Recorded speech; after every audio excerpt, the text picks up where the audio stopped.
Είμαστε ο Σωτήρης και ο Μιχάλης και μέσα από τα podcast της Google Team στοχεύουμε να αναδείξουμε θέματα που αφορούν την αναπηρία. Εάν σας αρέσει το κανάλι μας, ακολουθήστε μας σε Spotify, iTunes, Google Podcasts, SoundCloud, Facebook, Instagram και YouTube.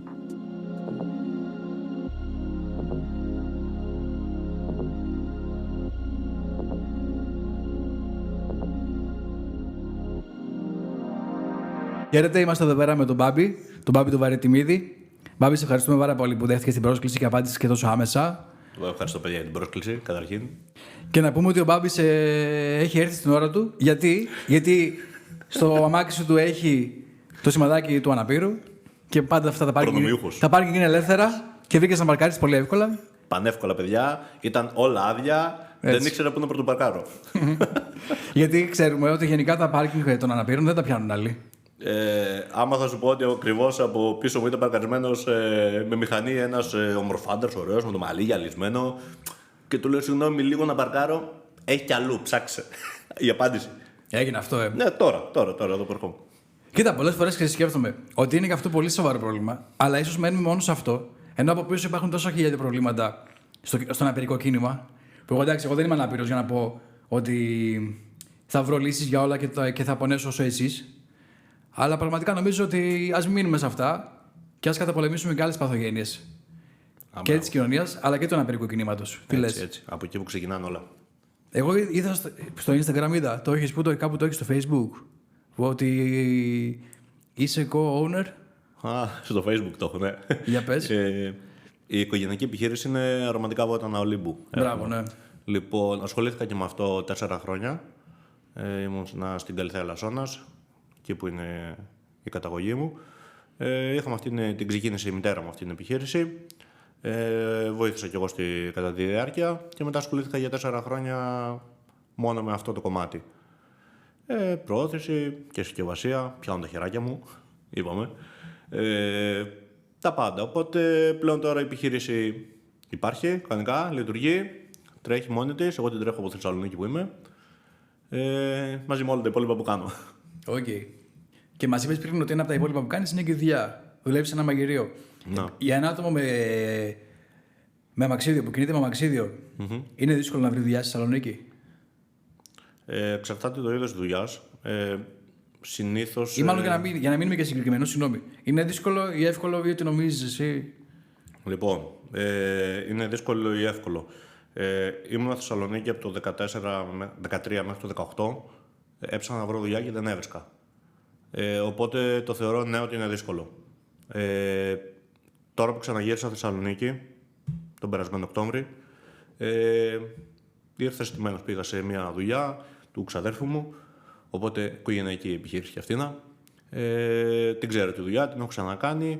Δεν τη θεωρώ δύσκολη ή ακατόρθωτη για ένα άτομο με αναπηρία. Εξαρτάται βέβαια και την αναπηρία που έχει, εντάξει. Γιατί δεν είναι όλοι ανάπηροι για δουλειές γραφείου. Μπορούν να είναι για πιο ενεργητικό κομμάτι. Στον αθλητισμό, γιατί είσαι και αθλητής, αλλά και στο αναπηρικό κίνημα γενικότερα, πιστεύεις ότι όλα είναι αγγελικά πλασμένα? Όλα θέλουν να νομίζουν ότι είναι αγγελικά πλασμένα. Όχι, υπάρχει βρωμιά όπως παντού, όπως και πεις ωραία πράγματα, εντάξει. Αλλά δεν είναι όλα όπως θέλουν να παρουσιάζονται. Νομίζω αυτοί που ίσως θέλουν να τα παρουσιάζουν έτσι είναι αυτοί που νομίζουν και παρουσιάζουν τους αναπήρους ως αγγελάκια επλασμένα από το Θεό που κατέβηκαν από τον ουρανό, ναι, και δεν έχουν πονηριά. Μου λείπει το φωτοστέφανο σήμερα, δεν το έφερα μαζί μου. Αλλά ναι, όχι ρε, εντάξει τώρα μας παρουσιάζουν έτσι γιατί? Για να μην τραβήξουν την προσοχή στο κακό κομμάτι που γίνεται, εντάξει. Μηδενιστής δεν είμαι, υπάρχουν και καλά πράγματα, εντάξει. Αλλά όπως σε όλους τους τομείς υπάρχουν και τα κακά. Έτσι, και για να μην παρεξηγηθούμε, αυτό που λέμε ουσιαστικά είναι ότι οι ανάπηροι άνθρωποι είναι και ότι όπως σε όλα τα στρώματα της κοινωνίας και στις κοινωνικές ομάδες υπάρχουν και καλοί και κακοί, έτσι και στους αναπήρους.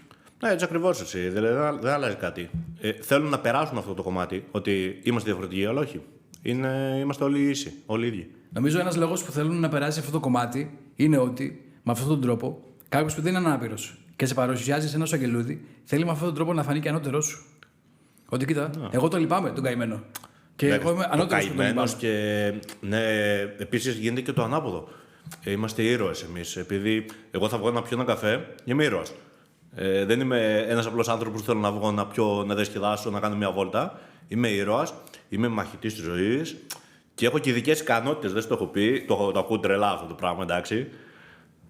Άτομα με ειδικές ικανότητες. Δηλαδή, εγώ έχω ειδική ικανότητα, πετάω. Δεν θα φύγω με τα αμάξι μου τώρα, θα φύγω με τα αμαξίδιο. Γιατί κάτσε, οι ανάπηροι οδηγούνε. Υπάρχουν άτομα με αναπηρία που οδηγούν. Το έχω ακούσει και αυτό. Αχ, οδηγείτε. Γιατί να μην οδηγώ. Δηλαδή, είμαστε στο 2023. Αυτή την ερώτηση την κάνανε το 50. Και θα σου λέγαν όχι, δεν οδηγάς. Που και τότε μπορεί να οδηγούσαν. Αλλά εντάξει, κάνουμε τα πάντα. Είμαστε αυτόνομοι, ζούμε μόνοι μας, βγαίνουμε, διασκεδάζουμε, τα πάντα. Δηλαδή, μου έχεις πει μέχρι τώρα τα άτομα με αναπηρία ή κάποια άτομα με αναπηρία οδηγούνε, αλλά βγαίνουν και βόλτες. Και πίνουν και ποτάρες. Και φλερτάρουν. Γιώ, για πες. Τα πάντα. Τα πάντα. Και ίσως κάνουμε και περισσότερα από ότι άλλοι μη ανάπηροι. Γιατί το λες αυτό? Γιατί από προσωπικής μου πλευράς τουλάχιστον δεν έχω μύρλα, δεν έχω μιζέρια, δεν θα βγω έξω να το παίξω καημένος ή όχι τι με βρήκε και τι με έπαθε. Τα βλέπω όλα από μια διαφορετική σκοπιά.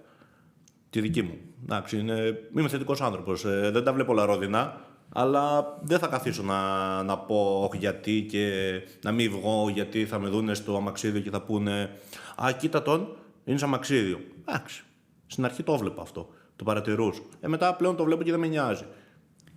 Άρα παίζει ρόλο πιο πολύ από την αναπηρία την ίδια, παίζει ρόλο ο χαρακτήρας του ανθρώπου. Ναι, το βασικό. Άμα είσαι δυνατός χαρακτήρας, τα προσπερνάς όλα αυτά που σου είπα πριν. Βέβαια, σίγουρα θα σε βοηθήσουν και ο περίγυρός σου. Εντάξει, οικογένεια, φιλή. Λοιπόν, είπες πριν ότι πιάνουν τα χέρια σου. Να γίνουμε πιο συγκεκριμένοι λοιπόν και να μπούμε στο κομμάτι του αθλητισμού. Κατέχεις το πανελλήνιο ρεκόρ στο ακόντιο, που κατέχεις και το προηγούμενο. Και το προπροηγούμενο. Και το παραπροηγούμενο. Και το παραπροηγούμενο. Οπότε ξεπερνάς τον εαυτό σου με λίγα λόγια. Πάει πολύ πίσω, ναι. Κάθε φορά. Θύμισε μου αριθμό πανελλήνιων ρεκόρ. Ωραία, το έχουμε χάσει το μέτρημα. Να πω από το 2008 που ήταν το πρώτο και μετά σχεδόν κάθε χρόνο. Τέταρτο στον κόσμο. Σωστά, εσύ σημειώσει μου. Τέταρτο στον κόσμο. Και θέλω να σε ρωτήσω κάτι τώρα που ίσως είναι λίγο λυπητερό. Πιστεύεις θα υπάρξει επόμενο πανελλήνιο ρεκόρ? Δύσκολο. Για πες. Δεν ξέρω. Θέλουμε να το αναπτύξουμε αυτό το κομμάτι ή όχι? Γιατί όχι. Για πες. Δύσκολο γιατί σταμάτησα να προπονούμε πλέον στο κομμάτι αυτό το ακοντίου και λόγω ότι δεν υπάρχει κάποιο ενδιαφέρον από αγώνες στο εξωτερικό κτλ. Ευρωπαϊκή, παγκόσμια. Παραλυμπιάδες δεν υπάρχουν από το 2012 και μετά. Το έχουν βγάλει το αγωνισμά μου. Για όλες τις κατηγορίες? Για τη δικιά μου την κατηγορία που είμαι εγώ. Το έχουν βγάλει. Ποια κατηγορία είσαι, F55 είμαι. Η οποία είναι, ποιες αναπηρίες? Στην ουσία είναι παραπληγίες. Okay. Κατά κύριος λόγο για αναπηρίες. Οπότε παραπληγίες οι οποίοι λειτουργούν οι κοιλιακοί τους, έχουν κορμό και χέρια εννοείται και δεν έχουν καθόλου κίνηση κάτω άκρων. Κάτω άκρο. Αυτό. Γιατί υπάρχει και άλλη κατηγορία που δεν έχουν κοιλιακή. Είναι πιο βαριά αναπηρία. Λοιπόν, εγώ ανήκω στην κατηγορία την 55, που λέμε, η οποία σταμάτησε να υπάρχει το ακόντι από το 2012, αλλά υπήρχε στα ευρωπαϊκά και στα παγκόσμια, όπως και το 2017 που είχα πάει στο παγκόσμιο στο Λονδίνο. Πλέον σταμάτησε να υπάρχει και εκεί. Οπότε, αφού καταργήθηκε η κατηγορία μου, είμαστε μόνο στους εγχώριους αγώνες. Είναι αντικίνητρο. Μεγάλο αντικίνητρο. Γιατί έχουν αφήσει μόνο ένα άθλημα, τουλάχιστον στο στίβο, τη σφαιροβολία, η οποία δεν είναι και το πιο εύκολο και δεν έχει πολύ ενδιαφέρον από τα άτομα με αναπηρία να ασχοληθούν με αυτό το κομμάτι, με τη σφαιροβολία. Οπότε οι περισσότεροι ή το σταματάνε ή δεν κάνουν τίποτα ή πάνε σε κάποιο άλλο άθλημα. Δεν θέλει εννοείς εξειδικευμένη προπόνηση? Θέλει με λίγα λόγια να είσαι ντούκι. Ναι. Σε μένα που είμαι χρήστης αναπηρικού αμαξιδίου, το να έχω πάρα πολλά κιλά τα οποία χρειάζονται στη σφαιροβολία είναι πάρα πολύ δύσκολο στην καθημερινότητα. Δεν μπορείς να μετακινήσεις εύκολα γιατί όλα τα κάνεις με τα χέρια. Οπότε όσο περισσότερα κιλά σηκώνεις κάθε μέρα από το κρεβάτι σου στο αμαξίδιο, να ντυθείς, τα πάντα. Είναι όλα πιο δύσκολα. Οπότε δεν το θεωρώ και ότι πιο... Αντικίνητρο επίσης. Ωραίο. Ναι. Οπότε, ακοντιστής, σφυροβόλος, δίσκοβόλος. Έκανα και λίγο δίσκο, ναι. Ό,τι πετιέται το πέταξα. Σωστό. Και πλέον δηλαδή αποκλειστικά μπάσκετ με αμαξίδιο μόνο. Πλέον γύρισα στην παλιά μου αγάπη το άθλημα που πρωτοξεκίνησα, το μπάσκετ. Υπάρχουν κάποια κριτήρια που μπορεί κάποιος να συμμετέχει σε αυτό το άθλημα, όπως υπάρχουν κατηγορίες στα ατομικά. Λοιπόν, στο μπάσκετ με αμαξίδιο συγκεκριμένα μπορούν να συμμετέχουν όλες οι αναπηρίες. Από την πιο βαριά, και λέω πιο βαριά, με την προϋπόθεση ότι θα μπορεί να σμπρώχνει μόνος του το αμαξίδιο η αναπηρία αυτή. Έχω δει και αθλητές με τετραπληγία που δεν έχουν έλεγχο των δακτύλων και είναι παίκτες μπάσκετ με αμαξίδιο. Μέχρι και αρτιμελής. Εσύ αύριο μπορεί να έρθεις στην προπόνηση, στο πανοράμα και να καθίσεις ένα αμαξίδιο και να παίξεις. Πόσοι αρτιμελείς δικαιούνται να είναι στην κάθε ομάδα? Αρτιμελείς, άτομα χωρίς αναπηρία. Άτομα χωρίς αναπηρία στην ομάδα μπορούν να είναι στην ενεργή πεντάδα ένας. Και στη δωδεκάδα 2. Στη δωδεκάδα 2. Ωραία. Έχετε? Έχουμε αρτιμελή, ναι. Έναν. Ωραία. Και τώρα σε ποια ομάδα είσαι, Μπάμπη? Μέγας Αλέξανδρος 94. Είστε μοναδική ομάδα της Θεσσαλονίκης, αν δεν κάνω λάθος, στην Α1. Στην Α1, ναι. Πόσες ομάδες είστε στην Α1 γενικά? Στην Α1 είμαστε 6 ομάδες. 6 ομάδες. 4 από Αθήνα, 1 από Ρόδο και εμείς. Εθνική ομάδα υπάρχει? Υπάρχει εθνική ομάδα. Ευελπιστώ και θέλω να πιστεύω ότι φέτος θα είμαι. Θες να είσαι, Ναι. Καλή επιτυχία και σε αυτό, με το καλό. Ξέρεις τι, θες να μας πεις τώρα λίγο σχετικά με την αναπηρία σου και το ατύχημα? Και θα σου πω γιατί σε ρωτάω. Να μας πεις πώς έγινε. Λοιπόν, έγινε στα 17 μου. Έχεις βαρεθεί να την απαντάς αυτή την ερώτηση? Ναι, αλλά και δεν έχω κανένα πρόβλημα να τη λέω, γιατί πάντα υπάρχουν ενδιαφέρον άνθρωποι να την ακούσουν. Ναι. Λοιπόν... Είναι η ερώτηση που συγκινεί και την κάνουν όλοι. ναι. Και με κοιτάμε τα κρυσμένα μάτια. Όχι, το καημένο. Οπότε, άμα δεν θα κρίσω, θα μου μιλάς μετά. Φίλε, θα το σκεφτώ. Πολύ σοβαρά. Λοιπόν, έγινε στα 17 μου.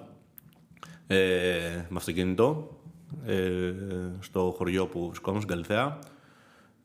Εντάξει, όπως ξέρουμε όλοι, στα χωριά όλοι οδηγούν από τα 12. Λοιπόν, οδηγούσα, χωρίς δίπλωμα, εννοείται, και βγήκα εκτός δρόμου. Δεν χτύπησα πουθενά άλλου εκτός από την κλίδα μου που έσπασα και τη σπονδυλική μου στήλη.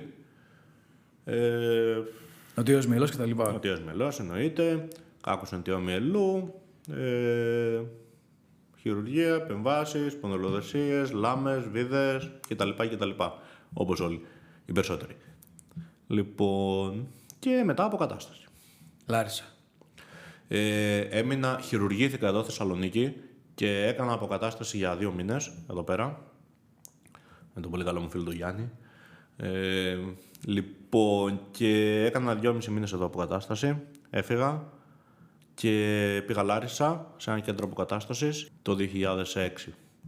5 προς 6. Έμεινα 9 μήνες εκεί μέσα, έκανα την αποκατάστασή μου και μετά ξεκίνησα, ταυτόχρονα που ήμουν μέσα στο κέντρο αποκατάστασης, ξεκίνησα και το μπάσκετ. Ξεκίνησες το μπάσκετ σε σύντομο χρονικό διάστημα μετά το ατύχημα. Ναι. Πόσο εύκολο ή δύσκολο είναι να κάνεις έτσι άμεσα, ή μάλλον για να μην σε προκαταβάλω, πόσο εύκολο ή δύσκολο είναι να κάνεις το restart μέσα σου και να πεις πάμε, προχωράμε? Θα σου πω αυτό που λέω σε όλους και δεν το πιστεύουν. Αλήθεια λέω, πιστέψτε το. Χτύπησα και στην αρχή λίγο, ξέρεις, που έκανα το χειρουργείο, όλα καλά, όλα ωραία. Ήξερα το αποτέλεσμα, ποιο είναι, ότι δεν θα ξαναπερπατήσω, 3-4 ημέρες με πήρε να δω πού πατώ και πού βρίσκομαι, τι γίνεται τώρα, πώς γίνονται η καθημερινότητά σου, γιατί αλλάζεις, πας στο 0 πάλι. Όπως γεννιέται ένα μωρό και δεν ξέρει να περπατάει, εκεί πήγα κι εγώ. Απλά έπρεπε να κάνω όλα τα πράγματα διαφορετικά. Έπρεπε να μάθω να τα κάνω. Και μου πήρε 1 εβδομάδα. Όχι να περπατήσεις, όπως το μωρό. Το μωρό πάει μπουσουλώντας. Στην αποκατάσταση πήγαινα μπουσουλώντας, αλήθεια, αλλά μείναμε εκεί. Λοιπόν, πήρα το αμαξίδιο, γιατί μετακινούμουν σε ένα νοσοκομιακό. Οκ, αυτό δεν μπορεί να το πάνε ούτε αυτοί που δεν έχουν. Το οποίο δεν είναι αμαξίδιο, είναι στην κυριολεξία καροτσάκι. Είναι τάγκ. Δηλαδή... σε βάζουνε, γιατί δεν μπορεί να μπει, σε βάζουνε και σε πάνε. Ναι, Δεν υπάρχει αυτονομία. Λοιπόν, μετά τις 3 εβδομάδες πήρα αμαξίδιο ελαφρού τύπου. Έκατσα πάνω, το δοκίμασα. Το πρώτο πράγμα που έκανα, να μάθω να κάνω σούζες. Wow, όλοι με κοιτούσανε και ναι, εγώ μονίμως ήθελα να κάνω σούζες. Αυτό με ένοιαζε. Στο μυαλό μου ήταν αυτό, να κάνω σούζα. Μετά, πώς να κυνηγάμε τις νοσηλεύτριες στους διαδρόμους. Ήταν ο δεύτερος μου στόχος. Έτσι ήμουνα. Από όταν ήμουνα μέσα στο νοσοκομείο, στο Δευαλκανικό, εδώ στη Θεσσαλονίκη. 2,5 μήνες. Την πρώτη εβδομάδα ήμουνα λίγο κάπως, πονούσα και λίγο από την επέμβαση. Μετά συνέχισα να πονάω, αλλά δεν με νοιάζει κιόλας. Έκανα φυσικοθεραπείες, έβγαινα για καφέ έξω, τα πάντα. Οπότε από την αρχή το πήρα πολύ καλά. Δεν με πήρα από κάτω. Ούτε θα καθόμουν να λέω γιατί σε μένα κτλ. Και να βγεις έξω να είσαι δύο κόσμος. Ναι, όχι, και πώς θα με δούνε είναι το πιο κλασικό. Εκεί που το σκέφτηκα λίγο είναι όταν πρώτο πήγα στο χωριό, γιατί εκεί μεγάλωσα και όλοι με ήξεραν, ξέρεις, ο Μπάμπης με το που έμαθαν ότι έπαθα το ατύχημα, σου λένε όχι, τι γίνεται τώρα, πώς θα τον δούμε, πώς θα είναι. Και ήμουνα λίγο κάπως έτσι σκεπτικός, λέω τώρα πώς θα με βλέπουν, τι θα λένε, τι θα σκέφτονται, αλλά μετά λέω οκ, και συνέχισα. Ούτε με ένιωξε και προφανώς εντάξει, με βοήθησαν και ο περίγυρός μου. Όλα καλά. Θα μπορούσες να πούμε ότι οι δικοί σου συγκλονίστηκαν λίγο πιο πολύ από σένα? Γιατί εσύ από ό,τι φαίνεται το ποδεύτηκες πολύ ομαλά. Ναι, η δική μου. Εντάξει, λογικό είναι. Εσύ, είσαι παιδί. Μια μάνα και ένας πατέρας βλέπουν το παιδί τους ότι δεν θα ξαναπερπατήσει ποτέ ξανά. Και στο μυαλό τους είναι ότι και πώς θα το πάρει. Και άμα θα το πάρει κατάκαρδα, εμείς τι θα κάνουμε. Πώς θα το βοηθήσουμε. Οπότε λογικό είναι. Σε είδανε ένα δυνατό όμως. Με είδανε εμένα έτσι όπως με είδανε και λένε ότι εντάξει, οκ. Τώρα πώς είναι, το έχουν αποδεχθεί, το έχουν δεχθεί? Πλέον δεν κοιτάνε. Να σου πω κάτι. Είναι αυτό που βγάζω και προς τα έξω και σε οποιονδήποτε άλλο και σε ένα κόμμα που σε γνώρισα τώρα από κοντά. Ότι δεν θα δώσω τον άλλο το ένασμα να μην κοιτάξει το αμαξίδιο, να δει το αμαξίδιο. Και να με λυπηθεί και τα λοιπά. Ναι, δηλαδή τώρα άμα θα το παίξω εγώ μίζερος και καημένος, όλοι θα λένε τι θα πούνε. Κοίτα τον ανάπηρο στο αμαξίδιο, πώς είναι. Να μας βλέπουν πρόσχαρο και χαρούμενο, τι θα δουν? Θα δουν ένα πρόσχαρο και χαρούμενο άνθρωπο. Για δουν το αμαξίδιο. Το αμαξίδιο είναι ο τρόπος που μετακινούμε. Είναι κακό. Τώρα, άμα έρθει κάποιος ανιψιός σου ή κάποιος γενικός πρόσωπο, κάποιος φίλος σου πολύ και σου πει στα 15 του, έχω μηχανάκι, τι θα του πεις? Ή έχω αμάξι ή οδηγάω κτλ. Τι θα πω, τρέλες κάνουν όλοι ρε εσύ. Δηλαδή, άμα μακάρι να ήταν όλα μια πολύ ωραία φούσκα που θα ζούσαμε όλοι ευτυχισμένοι και χαρούμενοι χωρίς τον κάθε ένα κίνδυνο. Δηλαδή, ότι τι δεν θα πάρει μηχανάκι ή δεν θα οδηγήσει τα 18 αυτοκίνητο και δεν θα πάθει τίποτα. Το δρόμο 5 περνάς, χτυπάει κάποιος και ορίστε. Υπάρχει. Απλά το θέμα είναι ότι πρέπει να έχει λίγο μυαλό. Να σκέφτεσαι λίγο πριν κάνεις τη χαζομάρα. Εφηβεία είναι. Εντάξει, όλοι την περάσαμε. Όλοι κάναμε τρελές, χαζομάρες. Αλλά λίγο με μέτρο. Οπότε θα του έλεγα πάρτο, αλλά όχι πολλές χαζομάρες.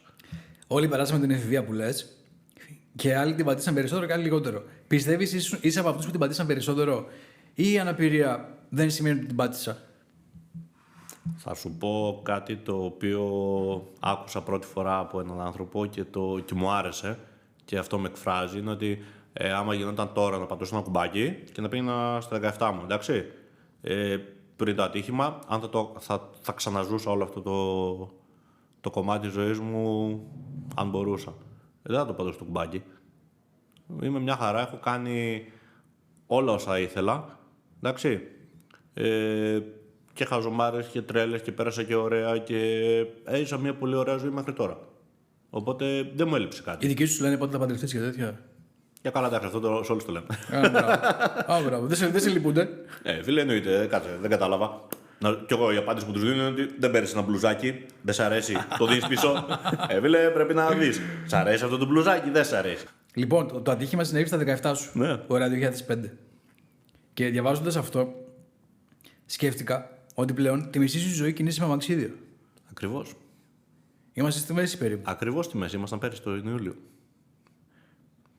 Δηλαδή, άμα σου πει κάποιος τώρα, έχω το φάρμακο για να περπατήσεις, Ναι. θα του πεις γιατί, θα του πεις εγώ έχω μάθει έτσι γιατί να το πάρω, ή θα του πεις το θέλω και θα ξαναδοκιμάσω πάλι από την αρχή, πάλι από το 0.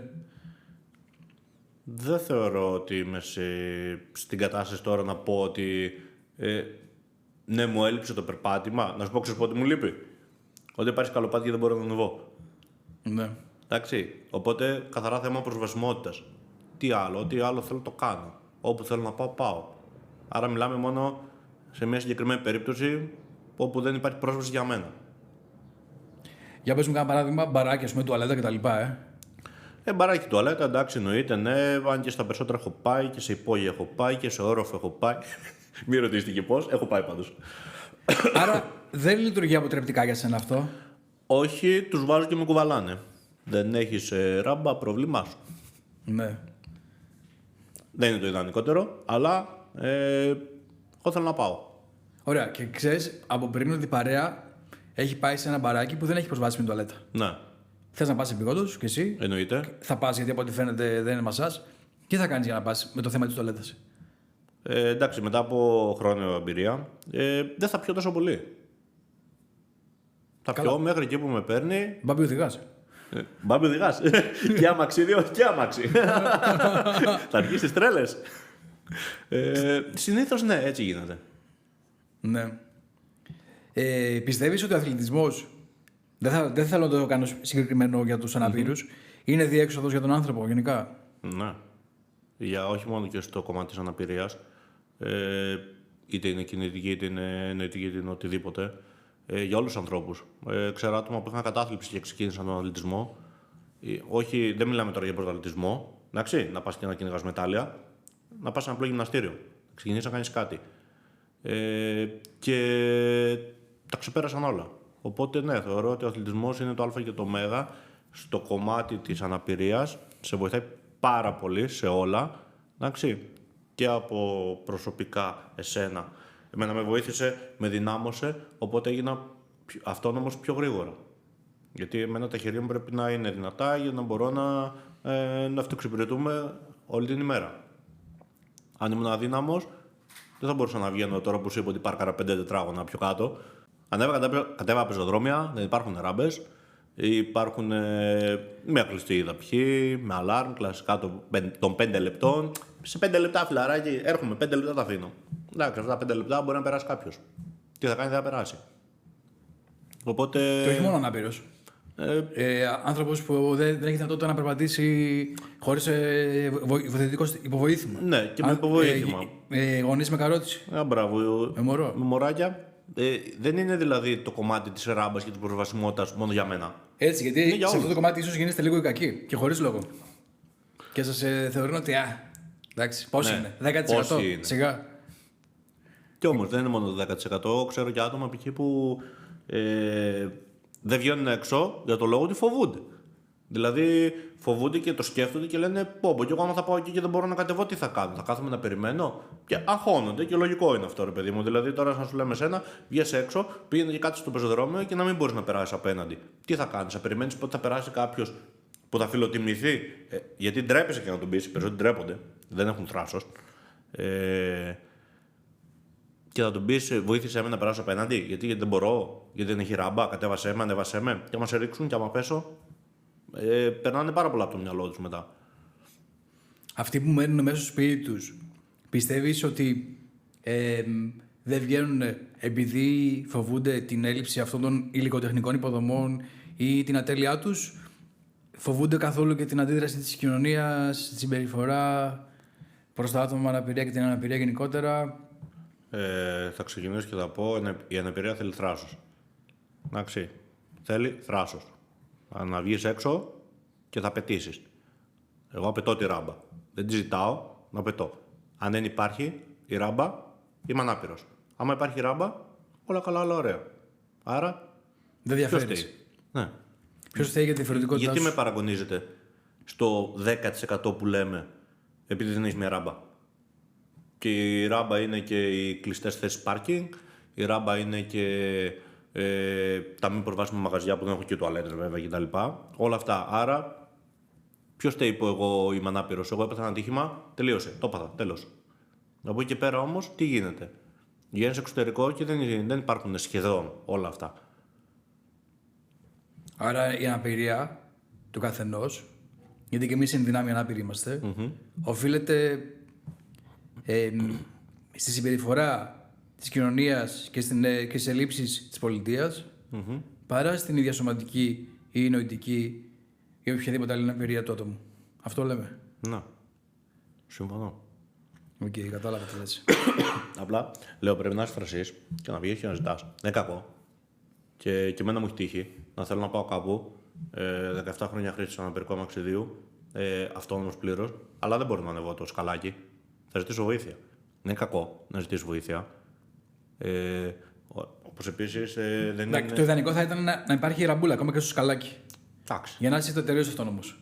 Ναι, αλλά δεν ζούμε όπως είπαμε πριν σε μια πολύ ωραία φούσκα που όλα είναι τέλεια. Εντάξει, πάντα θα υπάρχουν και κάποια πράγματα τα οποία δεν θα μας βολέψουν στην καθημερινότητα. Εντάξει, τι πάει να πει αυτό? Δεν θα πάω εκεί? Θα πάω. Θα πάω μία, θα πάω δύο, θα πάω τρεις. Κάποια στιγμή θα το σκεφτούν και θα πούνε ρε εσύ, αυτή είναι πολύ τελικά. Ή δεν ήρθε μία φορά. Έρχεται, ξαναέρχεται. Ο κόσμος πρέπει να συνηθίσει το μάτι του να μας βλέπει. Υπάρχουμε κι εμείς. Αν μας βλέπουνε, θα ξεκινήσουν αλλαγές σιγά-σιγά. Και θα βγουν και πιο πολλοί. Έτσι ακριβώς. Έτσι είναι. Λέγαμε για τον αθλητισμό. Ωραία. Ο αθλητισμός είναι διέξοδος για όλους τους ανθρώπους και ο αθλητισμός θα έπρεπε να ενώνει.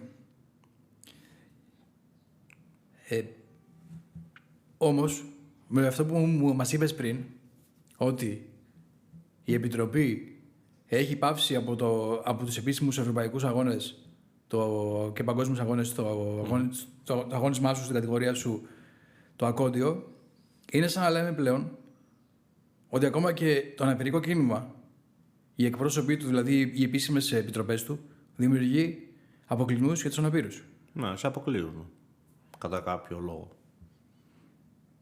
Ας κοιτάξεις τα δεδομένα. Μπορείς να μπεις στο site της Παγκόσμιας Ομοσπονδίας και να δεις πόσοι αθλητές ήταν πριν από 15 χρόνια. Θα δεις σε κάθε αγώνισμα ότι ήταν 60, 70, 80 άτομα, σε κάποια άλλα που ξεπερνούσαν για τα 100. Εντάξει, υπήρχαν σίγουρα και κάποια αγωνίσματα που ήταν με 20-25 άτομα παγκοσμίως. Μιλάμε τώρα. Αυτή τη στιγμή, άμα θα μπεις μέσα και κοιτάξεις, σε κάθε αγώνισμα είναι το 1/3 των αθλητών. Για ποιο λόγο? Σταμάτησαν να υπάρχουν οι ανάπηροι? Κάποιοι αθλητές σταμάτησαν σίγουρα την καριέρα τους. Κάποιοι άλλοι όμως ήρθανε. Αυτοί που ήρθανε γιατί σταμάτησαν και σηκώθηκαν, έφυγαν και δεν ασχολούνται πλέον σοβαρά με το κομμάτι του αθλητισμού. Άρα οι ανάπηροι βιώνουν τον αποκλεισμό από την κοινωνία την ίδια, αλλά και από το ίδιο το αναπηρικό κίνημα. Είναι λίγο. Tragic. Ναι. Και επίσης, ποια είναι η άποψή σου για το γεγονός ότι ο αθλητισμός χωρίζεται, ο αθλητισμός και καλά των μη αναπήρων και ο παραθλητισμός που είναι ο αθλητισμός των αναπήρων? Δηλαδή πάλι υπάρχει διαχωρισμός όσον αφορά τα αγωνίσματα. Βοηθάει αυτό στην αποδοχή της αναπηρίας ή όχι? Θα σου πω ότι σε κάποιο meeting, παγκόσμιο meeting, μη ανάπηρων αθλητών, λοιπόν, αγωνιζόταν ταυτόχρονα και ανάπηροι και μη ανάπηροι στους ίδιους αγώνες. Λοιπόν, παγκόσμιο meeting, Diamond League, πλέον έχουν ξεκινήσει σιγά σιγά και συμπεριλαμβάνουν και αθλητές με αναπηρία σε κάποια αγωνίσματα, όπως είναι το μήκος, όπως είναι τα 400 μέτρα, τα 200 μέτρα. Οπότε είναι mixed. Δηλαδή... εντάξει, δεν θα συναγωνιστούν τους μη ανάπηρους αθλητές, εννοείται, αλλά ταυτόχρονα στη διοργάνωση υπάρχουν και... Απλά όπως έχετε και στις διαφορετικές κατηγορίες. Εννοείται, έτσι είναι και παντού. Οπότε έχει ξεκινήσει λίγο η αρχή να γίνεται. Το ιδανικό θα ήταν να γίνονται όλοι μαζί. Και όχι diamond, para diamond κτλ. Και ναι, ούτε παρά diamonds. Λένε, κάνε μωρέ ένα στα 4 χρόνια μια παραολυμπιάδα και ευρωπαϊκό παγκόσμιο, τελείωσες. Άμα θες και κάνα meeting, πήγαινε, διάλεξε που θες να πας και πήγαινε. Έτσι σου λένε. Με δικά σου έξοδα. Εννοείται, έτσι είπε και σε μένα. Γιατί εγώ για να μπορέσω να αγωνιστώ με την εθνική ομάδα όταν πήγα το 17, έπρεπε το 16 να πάω σε meeting στο εξωτερικό με δικά μου λεφτά, θα πληρώσω την τσέπη μου όλα για να με ελέγξουν, να δουν τι κατηγορία είμαι, όντως ότι είμαι αυτή η κατηγορία. Να πιάσεις και τα όρια. Μετά να πιάσεις τα όρια, και αν δεν τα πιάσεις εδώ στην Ελλάδα μας που έχουμε μόνο ένα πανελλήνιο πρωτάθλημα και τίποτα άλλο, πρέπει να πληρώσεις άλλα λεφτά για να πας έξω σε κάποιο meeting που λέμε, που θα τηρεί τις προϋποθέσεις, για να πιάσεις το όριο και πάει λέγοντας. Οπότε θες λεφτά. Κατάλαβα. Μήπως εσύ, Μπάμπη, να κάνουμε κάτι με την πυγμαχία? Να το παλέψουμε για κάνα παγκόσμιο εκεί πέρα. Άλλη μια τρέλα που ξεκινήσαμε και κάναμε. Λοιπόν, αυτό ξεκίνησε όπως ακριβώς το είπα, σε μια τρέλα. Ήμουνα στο γυμναστήριο, έκανα τα βάρη μου και από εκεί πέρασε ένας δάσκαλος πολεμικών τεχνών, από ό,τι έμαθα μετά που ρώτησα, και τον έπιασα και τον είπα: μπορούμε να κάνουμε κάτι?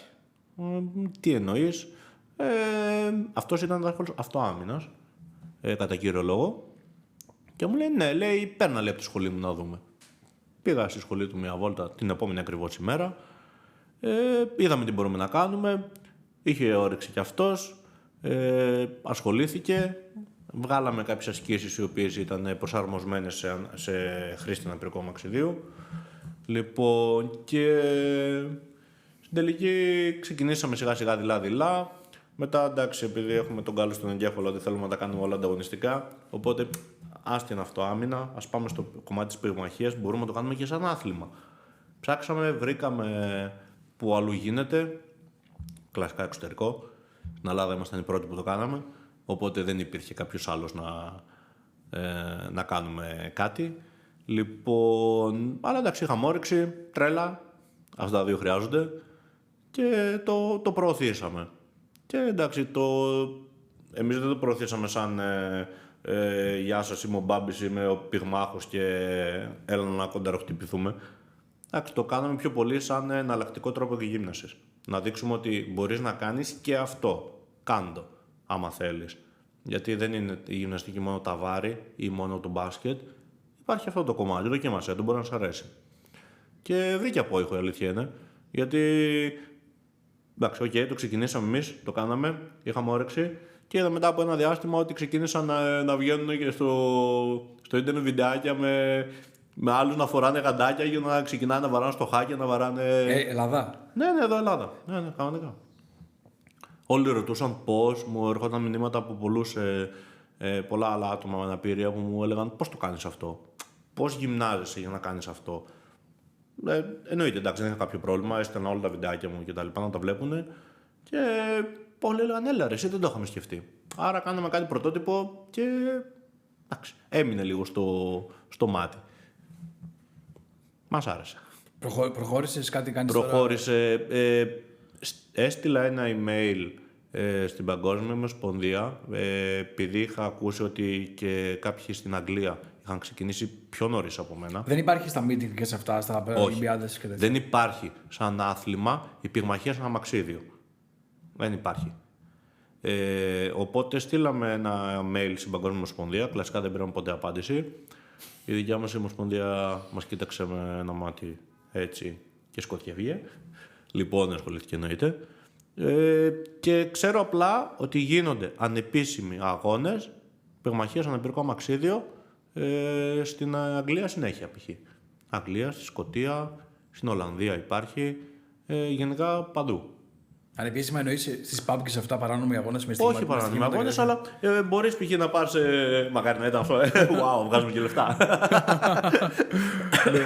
Σε κάποιο οργανωμένο, μια διοργάνωση, μπορούν να συμμετάσχουν και σαν επίδειξη. Κατάλαβα. Ένας αγώνας με. Okay.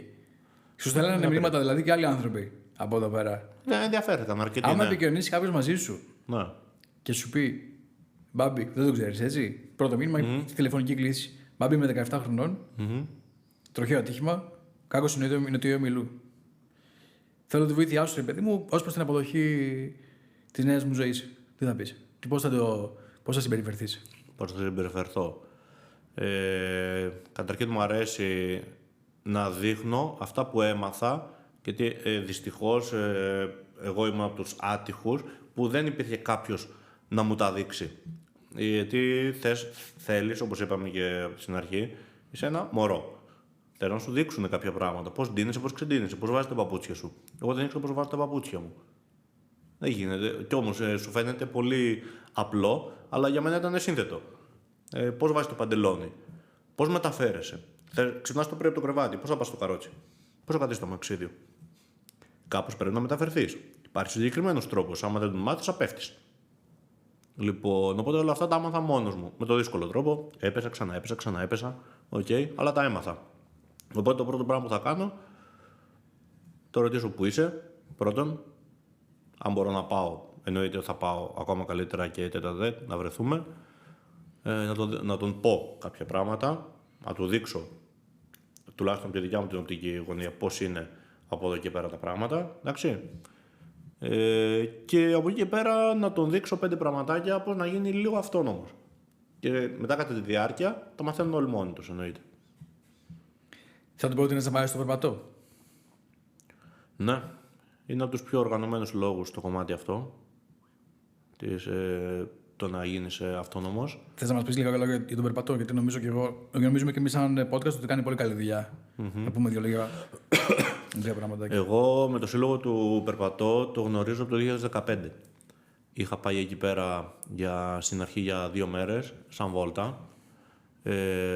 Είδα κάποια πράγματα. Είδα πώς λειτουργούν, μου άρεσε πάρα πολύ. Και το 2016 πήγαμε μαζί με το φίλο μου, τον Μάκη, τον Καλαρά, ο οποίος ασχολείται στο κομμάτι αυτό της αυτόνομης διαβίωσης, εννοείται. Και είναι από τους πολύ λίγους που το κάνουν στην Ελλάδα αυτό. Και με φάνε ο Ξωμάκης, θα έρθει για 10 μέρες, εννοείται θα έρθω, του λέω.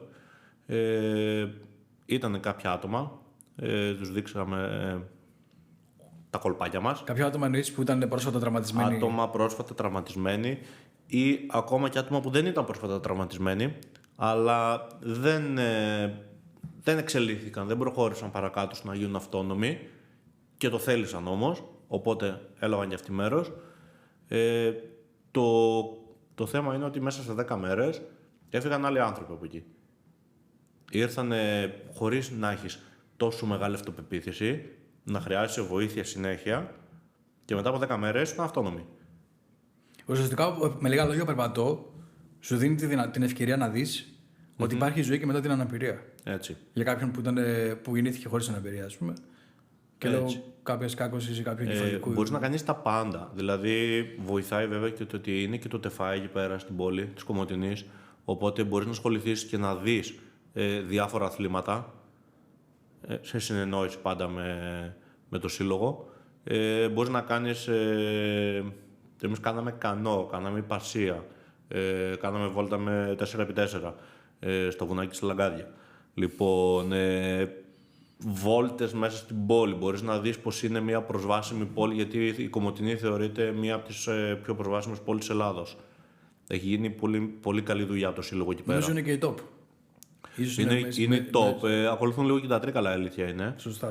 Είναι προσβάσιμη πόλη και τα Τρίκαλα.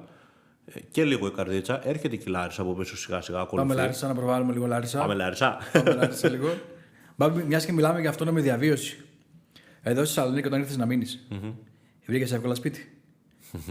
Τώρα που ήρθα, έψαχνα για 25 μέρες συνεχόμενα.